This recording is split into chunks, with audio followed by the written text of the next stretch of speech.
Who do you think is going to be the X factor for this finals? Oh, on which team we talking about? You can pick an overall X factor or for both teams. I mean, like you said, I gotta agree with you, JaVale McGee. I mean, I think like JaVale McGee because I tweeted this earlier. I think the Cavs have at least tried to match everything the Warriors have. And I think they can pretty much somewhat match what the Warriors have, either with a just as good version or a somewhat lesser version that the Warriors have. But JaVale McGee is the one guy. I don't see anybody on the Cavs roster who can match up with Who can the actually fuck match is up matching up with JaVale Klay Thompson? McGee. JR? Man.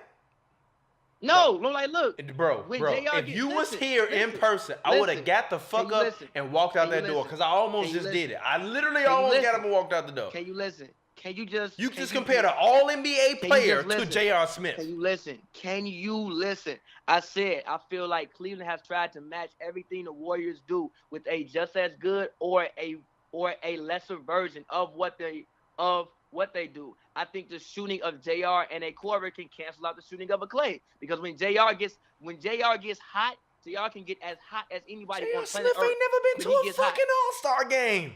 Huh? He ain't never been to an All-Star game. What are you talking about? Cool. But listen to what I'm saying. I'm not saying he's as good of a player. I'm saying that for a series, if I'm talking about, I need one game where I need JR can play up to the caliber of Klay Thompson. I'm taking the guy that scored 60 in 29 minutes, not the fucking guy who got traded by the Bulls because they didn't even want him on the team after he came from New York. Come on, man. Bro, listen. So you trying to tell me on any given night it's not possible that JR can match the shooting of Klay Thompson? Fuck no. JR ever averaged 22 points a game in his career? Huh? Hell no. Get the fuck. You talking about. Listen, bro. You talking about over a 82 game stretch. I'm talking about over. Look. Listen, bro. I may only need the man to match him for one night. I think for one or two nights out of a series, the shooting of JR and Okoro can cancel out the shooting of a Klay. Yeah. I think for one or two nights of a series, the scoring of Kyrie can cancel out the scoring of a Steph. Yeah. Now, if we talk about a whole 82-game season, of course Steph and Klay are better. But if I'm talking about one or two nights, I think they can be canceled out, quite possibly. I don't think that's preposterous. But the one guy who I see that Cleveland, that if he actually comes through and like you said, has a large impact on the game, even if it's for like 10, 12, 14 minutes. In a series, in big moments, in big games, that's really all you need, honestly. You could have a 10-minute stretch, and that damn near could have been what propelled a team to win the game. That's top 3 most fucking preposterous things you've ever said on Hoops and Brews. Listen. Top 3 most preposterous shit you ever said on. You literally just compare Klay Thompson to Draymond Green. I mean to J.R. Smith. What? No, that's not what I said, bro. What? No. That's not what I said. You twisted my words. You saying one game, JR might give you yeah, of course. He's a streaky shooter with every. No. If you want to, wait a minute. If you want to put J.R. Smith and Danny Green in the same conversation, be my guest. You want to put J.R. Smith and Rodney Hood in the same conversation? For one game? You even want to put J.R. Smith and C.J. McCollum in the same conversation? But J.R. Smith and Klay Thompson, who's arguably the second best shooting guard in the league and a guy that ain't even top 15 shooting guards in the league. For one game. Klay is not exceptional enough to think that for one or two games his performance can't be matched by J.R. Smith. Come on now. He's not. He's not. If we talk about over like a whole season, of course, Klay Thompson is the better player.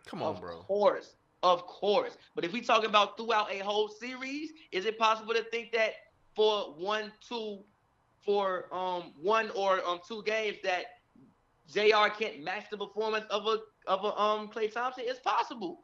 It's not preposterous to think that. It's fucking preposterous. Like you always say to me. It's fucking preposterous. Listen. Let's say Klay has a night where he hits 5 threes. Is it preposterous to think that JR can't go out there and get you 5 threes? No, it's not. But it's fucking preposterous for you to compare J.R. Smith to Klay Thompson because J.R. Smith ain't got to go every fucking possession and guard the best guy on the other team.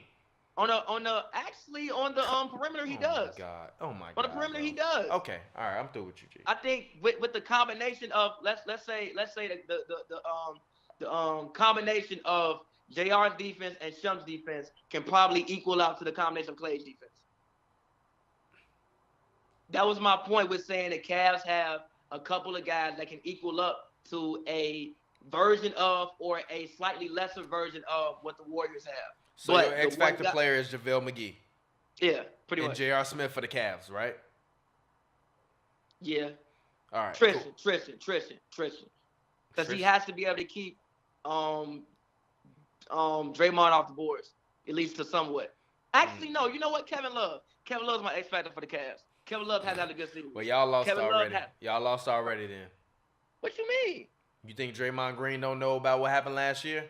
And how everybody keeps saying, had Draymond not gotten suspended, they would have won the finals? You think Draymond ain't ready for that? You think Draymond ain't sitting at home right now thinking about, damn, I got to guard Kevin Love? All the talking throughout these past 2 years you trash, you don't really deserve to be there, you ain't been doing nothing, you huff.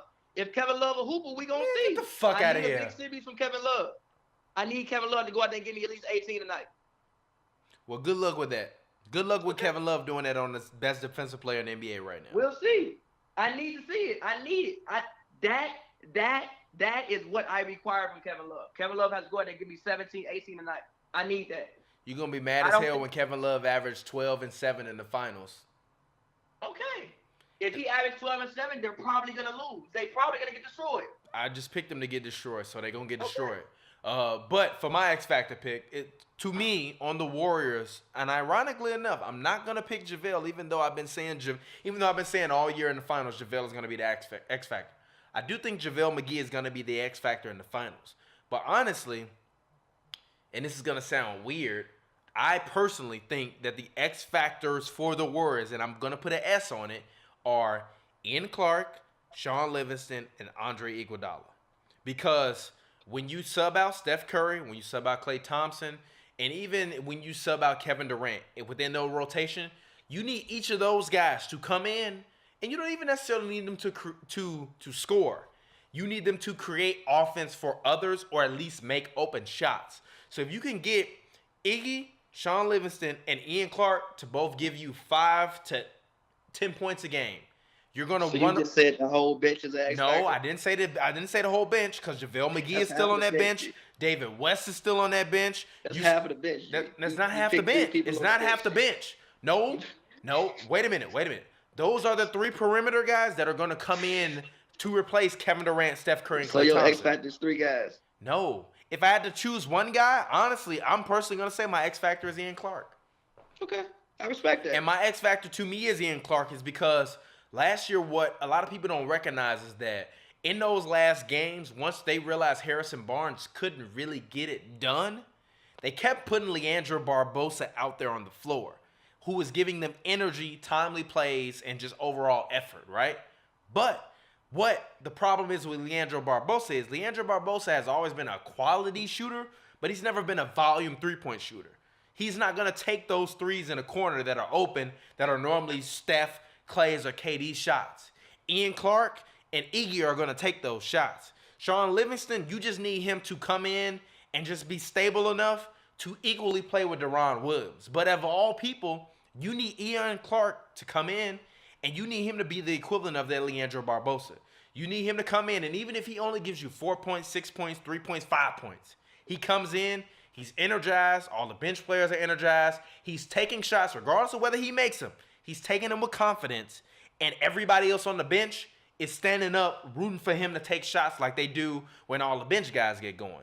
The reason why I say Iggy and Sean Livingston is because of the fact that defense number one, and with Klay not playing as well as you expect Klay to play, you need somebody else, even if Klay is averaging 15 points a game, to give you that extra 7 to 8 points a game that Klay will give you when he's on the floor and he's not necessarily having to defend the best player on the whole team for the whole game, which Klay's going to have to deal with Andre Iguodala and J.R. Smith and occasionally LeBron James all series long.